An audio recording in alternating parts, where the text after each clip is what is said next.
সম্মানিত সমবেত মুসল্লিবৃন্দ, নবী সাল্লাল্লাহু আলাইহি ওয়াসাল্লাম কীভাবে নির্দেশনা দিয়েছেন লক্ষ্য করুন।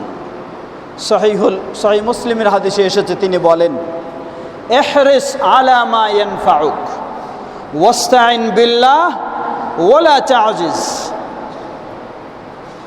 আল্লাহ রাসূল সাল্লাল্লাহু আলাইহি ওয়াসাল্লাম বললেন, হে মুসলিম, ইহরিস আলা মা ইয়ানফাউক, যা তোমার জন্য কল্যাণকর, যা তোমার জন্য উপকারী, সেটা সংগ্রহের জন্য তুমি আগ্রহী হও, চেষ্টা করো। ওয়াস্তাইন বিল্লাহ, মনে করো না তুমি চেষ্টা করলেই পেয়ে যাবে। আল্লাহর সাহায্য ছাড়া পাওয়া সম্ভব নয়, তাই আল্লাহর সাহায্য কামনা করো। ওয়ালা তাজিজ, নিজেকে অক্ষম অপারগ মনে করো না। বর্তমান প্রেক্ষাপটে আমরা বলতে পারি, আল্লাহর উপর ভরসা করে আল্লাহর সাহায্য চেয়ে আমাদেরকে আমাদের প্রয়োজনীয় কাজে নামতে হবে। জেনে রাখবেন, আল্লাহর উপর ভরসা করে, আল্লাহর উপর ভরসা করে এর অর্থ কি? আমরা কেউ কেউ ভুল বুঝি যে আল্লাহর উপর ভরসা করা মানে কোনো রকমের সতর্কতা অবলম্বনের প্রয়োজন নাই। মুখে কেন মাস্ক ব্যবহার করব? আমি তো আল্লাহর উপর ভরসা করছি। কেন এত সতর্ক হয়ে দাঁড়াবো? আমি তো আল্লাহর উপর ভরসা করছি। জেনে নিন, এই কথা কখনো সঠিক নয়, এটি ভুল ধারণা। আল্লাহর উপর ভরসা করা এর মানেই হলো আল্লাহর উপর ভরসা করতে হবে এবং শরীয়তসম্মত সতর্কতা অবলম্বনের যে বিষয়গুলি রয়েছে সেগুলি আমাকে অবশ্যই মেনে চলতে হবে। উদাহরণস্বরূপ, আপনি আপনার ঘর থেকে বাইরে বের হবেন, আপনি বললেন যে আমি আল্লাহর উপর ভরসা করে আল্লাহর নাম নিয়ে বিসমিল্লাহ ওয়া তাওয়াক্কালতু আলাল্লাহ ওয়ালা হাওলা ওয়ালা কুওয়াতা ইল্লা বিল্লাহ দোয়া পড়েই আল্লাহর উপর ভরসা করে বের হলাম, কোনো অসুবিধা নেই, আমার ঘরের দরজা খোলা থাকবে, কোনো চোর ডাকাত আসবে না, আল্লাহর উপর ভরসা করেই তো আমি বের হয়েছি। জেনে নিন, এটি ইসলামী ভরসা নয়, এটি হলো ইবলিসি ভরসা। এটি হলো ইবলিসি ভরসা, এটি ইসলামী ভরসা নয়। ইসলামী ভরসা হলো আপনার সাধ্য অনুযায়ী সংরক্ষণের ব্যবস্থা গ্রহণ করতে হবে এবং আল্লাহ সুবহানাহু ওয়া তাআলার উপরে ভরসা করে বের হতে হবে। তাই আপনার সাধ্য হলো ঘরের দরজাটা কমপক্ষে বন্ধ করতে হবে। একটা তালা থাকলে সেই তালাটা আপনি দেবেন, দিয়ে আল্লাহর নাম নিয়ে আল্লাহর দোয়া পড়ে আল্লাহর উপর ভরসা করে আপনি বের হবেন। এটা হলো ইসলামী ভরসা। কিন্তু কেউ যদি বলে যে না, আমি তো আল্লাহর উপর ভরসা করে বের হচ্ছি, অসুবিধা কোথায়, আমার ঘরে চোর আসবে না, দরজা খুলে দিয়ে আপনি বের হয়ে যাবেন, জেনে নিন এটি ইসলামী ভরসা নয়। বলবেন দলিল কি? অসংখ্য দলিল। তার একটি উদাহরণ দিচ্ছি। নবী মুহাম্মদ সাল্লাল্লাহু আলাইহি ওয়াসাল্লামের চেয়ে আল্লাহর উপর কেউ আর বেশি ভরসাশীল নয়। তিনি কিভাবে আল্লাহর উপর ভরসা করলেন দেখুন। মক্কার পরিবেশে যখন টিকে থাকার সম্ভব নয়, আল্লাহর নির্দেশে মক্কা ত্যাগ করে হিজরত করে মদিনা যেতে হবে, এই নির্দেশনা এসে গেছে, হিজরত করতে হবে। নবী মুহাম্মদ সাল্লাল্লাহু আলাইহি ওয়াসাল্লাম মদিনায় হিজরতের উদ্দেশ্যে বের হলেন। বের হয়ে তিনি কোথায় আশ্রয় নিলেন? নবী মুহাম্মদ সাল্লাল্লাহু আলাইহি ওয়াসাল্লাম বলতে পারতেন, আমার কি আল্লাহর প্রতি ঈমানের দুর্বলতা রয়েছে? আমার কি আল্লাহর উপর ভরসা কম রয়েছে? কেন আমি পাহাড়ের গর্তে গিয়ে আশ্রয় নেব? আমি উন্মুক্তভাবে মানুষের সামনে দিয়ে আমি চলবো, আল্লাহ আমার রয়েছে, কেউ কিছু আমার ক্ষতি করতে পারবে না। নবী সাল্লাল্লাহু আলাইহি ওয়াসাল্লাম কখনো এটা বলেননি। তিনি আল্লাহর উপর ভরসা রেখেই তিনি বের হয়েছেন এবং প্রয়োজনে তিনি আবার পাহাড়ের গর্তে গিয়েও আশ্রয় নিয়েছেন। আল্লাহু আকবার। একটু ভাবতে হবে, খালি আবেগী হয়ে বক্তব্য ছাড়লে চলবে না, আবেগী হয়ে খালি ফতোয়া দিলে চলবে না। আল্লাহ সুবহানাহু ওয়া তাআলার উপর ভরসা ইসলামেও এর সীমারেখা রয়েছে। নবী সাল্লাল্লাহু আলাইহি ওয়াসাল্লাম বলতে পারতেন, আমি বের হলাম, কি হয় হোক, আল্লাহর উপর ভরসা করে রয়েছে, আমি গর্তে আশ্রয় নিব না।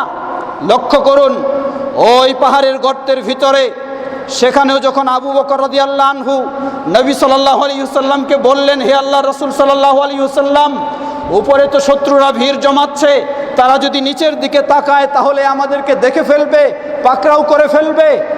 আল্লাহু আকবার। ওই জায়গায় নবী সাল্লাল্লাহু আলাইহি ওয়াসাল্লাম আবু বকর রাদিয়াল্লাহু আনহুকে সাহস দিলেন, সান্ত্বনা দিলেন, বললেন, হে আবু বকর, লা তাহজান ইন্নাল্লাহা মা'ানা, হে আবু বকর তুমি ভয় করো না, দুশ্চিন্তা করো না, আল্লাহ আমাদের সাথে রয়েছেন, তিনি আমাদেরকে রক্ষা করবেন। সুবহানাল্লাহ। এর মানে তিনি আবু বকর রাদিয়াল্লাহু আনহুকে সান্ত্বনা দিচ্ছেন, আল্লাহ আমাদের সাথে রয়েছেন, আল্লাহর উপর ভরসা করো, এই সাহস নাও। আবার তিনি গর্তের মধ্যে আশ্রয় নিয়েছেন। এর অর্থই হলো প্রতিটি বিষয়ে মধ্যম পন্থা অবলম্বন করতে হবে, সীমা লঙ্ঘনের কোনো সুযোগ নেই। কেউ যদি বলে না, কোনো রকমের সতর্কতা অবলম্বনের দরকার নেই, কি হয় হবে, আল্লাহর উপর ভরসা করে বের হচ্ছি, এটি অবশ্যই বাড়াবাড়ি, এটি নবী মুহাম্মদ সাল্লাল্লাহু আলাইহি ওয়াসাল্লামের আদর্শ নয়, এটি নবী মুহাম্মদ সাল্লাল্লাহু আলাইহি ওয়াসাল্লামের আদর্শ নয়। আবার কেউ যদি বলে যে না, বের হওয়ার কোনো সুযোগ নেই, কখন কি দুর্ঘটনা ঘটে যায়, আমি বের হবই না, প্রয়োজনে না খেয়ে আমার ঘরেই আমি মরে যাব, তবু আমি বের হব না, ওই রোগে আক্রান্ত হওয়ার আশঙ্কায়, ওই ভয়ে আমি বের হব না, এটাও হলো ঈমান পরিপন্থী, ইসলাম পরিপন্থী, এটাও কখনো ঠিক নয়, এটাও বাড়াবাড়ি। সুতরাং আপনি বলবেন আমি বের হব না, কোনোভাবে আমি যেন আক্রান্ত না হই, সেটা থেকে সম্পূর্ণভাবে মুক্ত থাকব, কোনো দিক কিছুই বের হব না, কারোর সাথে কথাও বলবো না, কাউকে স্পর্শও করব না, কারোর সাথে দেখাও করব না, কারো জায়গাও যাব না, এটা যেমন ইসলাম পরিপন্থী, ঠিক তেমনইভাবে আপনি আবার এমন বলবেন যে কোনো অসুবিধে নাই, যা আছে আল্লাহ আছে, কোনো সতর্কতা দরকার নেই, মাস্কও আমি পরবো না, আমি এও দাঁড়াবো না, আমি মানুষের সাথে ইচ্ছা মতো চলবো, এটিও হলো পরিপন্থী। আপনাকে অবশ্যই শরীয়ত সম্মত সীমারেখা অনুযায়ী সতর্কতা অবলম্বন করতে হবে, এটাই ইসলামের নির্দেশ। মাস্ক পরে সালাত আদায় হবে কি না, এটা নিয়েও আমাদের ফতোয়া চলছে। কেউ বলেছেন চলবে না, সকল আলেমগণ বলছেন চলবে। কেন চলবে? সালাতে চেহারা ঢেকে রাখা নিষিদ্ধ পুরুষদের জন্য। তো এই মাস্ক পরার কারণে গোটা চেহারাটা আপনার ঢেকে যায় না, এটি হলো একদিক, এটি শুধু নাক এবং মুখ ঢাকা হয়, চেহারা ঢাকা হয় না।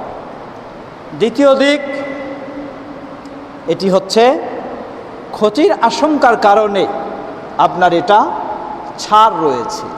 উদাহরণস্বরূপ, একজন মুসল্লির দাঁড়িয়ে সালাত আদায় করা তার জন্য কি বিধান? দাঁড়িয়ে সালাত আদায় করা তার জন্য ফরজ। বসে সালাত আদায় করলে তার সালাত বাতিল হয়ে যাবে ফরজ সালাত আদায় করলে। কিন্তু কোনো মুসল্লি যদি এমন হয় বসে আদায় করতে গেলে, সেজদা দিতে গেলে সে বড় রোগে আক্রান্ত হয়ে যাবে, তার রোগটা আরো বেড়ে যাবে, তাহলে ইসলাম তাকে কি অনুমতি দিয়েছে? ইসলাম তাকে অনুমতি দিয়েছে, ঠিক আছে, তুমি বসতে গেলে যদি তোমার রোগটা আরো বেড়ে যাওয়ার আশঙ্কা থাকে, তাহলে তুমি বসো না, তুমি ওই দাঁড়িয়ে অথবা চেয়ারে বসেই তুমি সালাত আদায় করবে, এটা ইসলাম তাকে দিয়েছে। তাহলে একই বিধান যে সেই ব্যক্তির দাঁড়ায় সালাত আদায় করলে, না করলে তার সালাত বাতিল হয়ে যাবে, আবার সেই ব্যক্তিকে আপনি চেয়ারে বসে অথবা ফ্লোরে বসে সালাত আদায় করার অনুমতি দিতে পারলেন কেন? সেটা তো নিষিদ্ধই ছিল, তার জন্য বসে পড়া তো নিষিদ্ধই ছিল। অনুমতি কেন দিলেন? অনুমতি দিলেন যখন তিনি এটা ক্ষতির আশঙ্কা করছেন, এতে তিনি ক্ষতিগ্রস্ত হয়ে যাবেন, আরও রোগী হয়ে যাবেন, বড় তার রোগটা আরও বেড়ে যাবে, তাই আপনি তাকে অনুমতি দিলেন, ঠিক আছে তোমার না দাঁড়ালেও চলবে, তুমি বসেই পড়ো। একই অবস্থা। এজন্য ইসলাম বোঝা দরকার, ইসলাম বোঝা দরকার, খালি এমনি ফতোয়া ছাড়া উচিত নয়।